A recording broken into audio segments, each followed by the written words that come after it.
What's good, YouTube? It's your boy, Blue Blood Sports TV, back at y'all with another one. So many people are predicting that history is repeating itself.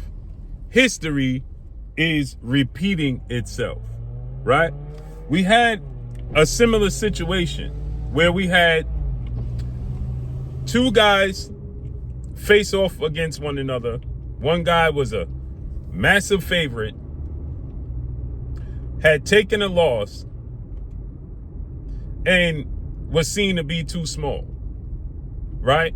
And I'm talking about Evander Holyfield versus Iron Mike Tyson. Iron Mike Tyson and Evander Holyfield was a major fight. A major fight. But Iron Mike Tyson was viewed as a destroyer, okay? He was the baddest man on the planet. He was indestructible.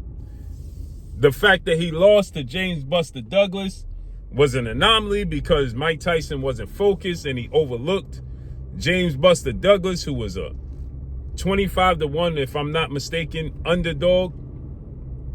James Buster Douglas was. Right? And Mike Tyson, they were setting up a Mike Tyson showdown with Evander Holyfield. Should Mike Tyson have beaten James Buster Douglas, the next fight for Mike Tyson was going to be Evander Holyfield. Holyfield was in attendance. It took place in Japan, right? And we know Mike Tyson got knocked out in the fight, and Buster Douglas ended up losing his very next fight to Evander Holyfield. Right? His title defense to Evander Holyfield. And then Mike Tyson went through legal issues, had a few comeback fights, went to prison, came back, had a few comeback fights. And finally, we got the showdown in November of 1996. And it didn't play out how many people thought it was going to play out. Everybody felt like Evander Holyfield was too small. He was a cruiserweight coming up in weight.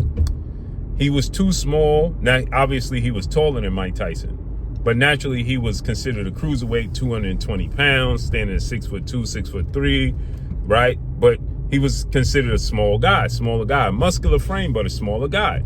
Mike Tyson was 225, 5'11", but we know Mike Tyson fought big guys his entire career and was a heavyweight his entire career, right, as a professional. And so, with that said, everybody looked at this situation with Buster Douglas as Mike Tyson simply overlooking Buster Douglas and not being mentally prepared. That's why he lost. This ain't gonna happen with Holyfield. And it did. It absolutely did. As a matter of fact, Mike Tyson ended up getting knocked out by Evander Holyfield, right? Shockingly, to many people's surprise, Mike Tyson gets knocked out by Evander Holyfield. Not many people expected to see this play out the way it played out, but indeed, it did play out that way, right? And again, it was shocking to the eyes of many people because everybody thought that, well, the Buster Douglas situation was what? An anomaly, right? It wasn't real. It was an anomaly. Well, it proved not to be an anomaly. It proved that Mike Tyson was actually human. The baddest man on the planet was destructible. And in the 11th round of his showdown, in 96, he gets knocked out. Then he has a rematch in June of 97. And that's when the infamous air biting situation took place. In the 3rd round, he was disqualified.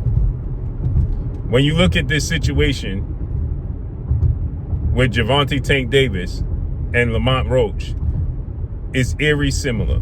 Lamont Roach coming up in weight seemed to be too small. Lamont Roach opened up as a 25-1 underdog. Lamont Roach, they had history. Mike Tyson and Holyfield had history. Now, they didn't fight in the amateurs, but they had sparring history, and it was said that Holyfield got the best of him in sparring, but they had some good sparring sessions, right? Now, Lamont Roach didn't get the victory, but he frustrated Tank Davis, and we never seen Tank Davis look like that in the fight. He hit him with a shoulder bar. He tried to bite him at one point in time in the 6th round. He took a ill-advised knee and didn't get counted in the 9th round, right? A lot of things took place. He never truly hurt Lamont Roach, hit him with good, clean punches, but never got hurt. Lamont Roach ate the punches, similar to Holyfield, where we seen him get hit with some big punches from Mike Tyson, but weathered the storm. But he visibly hurt Mike Tyson more than Mike Tyson hurt him, and it was shocking. And this, because of the Holyfield-Mike Tyson situation, it makes the Lamont Roach Tank Davis fight that much bigger. Reason being is the intrigue now, because that's the most recent situation that you can compare to with high-profile fighters, right? You got a champion. Now, again, Holyfield came up.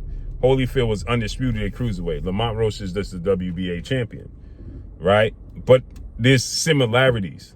There's a lot of similarities, and the question has to be asked: does Lamont Roach just have Gervonta Tank Davis's number? And that's what everybody wants to see. Inquiring minds want to know. Do you think it was just a bad night for Tank Davis? Me personally, I'm still picking Tank Davis to win this fight. But I'm intrigued to see what adjustments Tank Davis makes. And I'm intrigued to see what Lamont Roach can do different. Is it going to be Evander Holyfield, Mike Tyson playing out all over again some nearly 30 years later? Let's see how it unfolds. 30 years ago, 1996, Mike Tyson, Evander Holyfield. Is history going to repeat itself? Drop a comment in the comment section and let me know what y'all think. Follow me on Instagram at Blue Blood Sports TV, all one word. I'm gone. Peace.